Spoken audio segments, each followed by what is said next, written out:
kila mahali kuna alama ya maendeleo yaliyofanywa na serikali ya Chama cha Mapinduzi. Kuna wananchi wameshuhudia shule zikijengwa. Kuna wananchi wameshuhudia elimu bila malipo.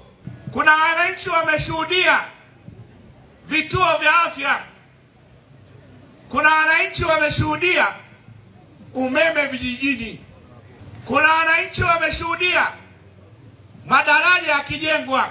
Kwa hiyo mambo ni mengi yaliyofanywa, na hayo yamewapelekea wananchi kwa kauli moja katika uchaguzi wa serikali za mitaa kukiamini Chama cha Mapinduzi. Mama Samia! Mama Samia!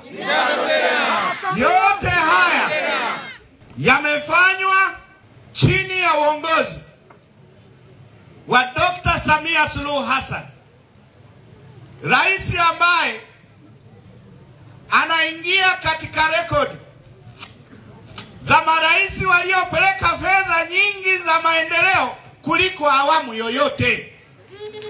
Mama Samia! Mitano tena! Hakuna awamu nzuri iliyoleta fedha za maendeleo kama awamu ya 6. Mwite Makala, mwite! Ndio maana kila mahali Dr. Samia ameweka alama, na mimi nataka niwaambie yajayo yanafurahisha zaidi. Barabara shida. Nakumbuka ukitoka pale tunapokula nyama pale Mbande, unakuja paka njia panda ya Kongwa, ndio kuna lami. Uongo kweli?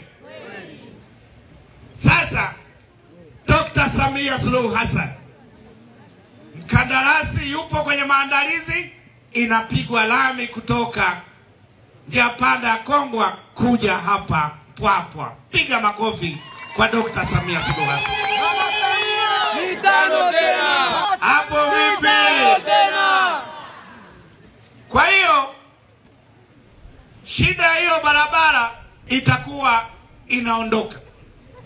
Lakini najua ndugu zangu wa Kibakwe, na nyie mnahitaji barabara ya kutoka Mpwapwa tuende Kibakwe, tutokee kule Chipogoro alafu ndo jimbo la Mtera, nayo naambiwa ipo kwenye manunuzi kwa ajili ya kujengwa barabara hiyo. Mwite Chaene, mwite! CCM oye!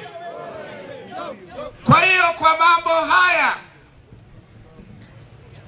ya miradi mbalimbali, lakini kubwa hili la barabara, tunamwachaje Dr. Samia Suluhu Hassan? Mama Samia! Mitano tena! Tunamwachaje Dr. Samia Suluhu Hassan? Ndio maana wabunge wenu kuanzia Ndugai amesema Oktoba tunatiki. Oktoba! Tunatiki! CCM oye!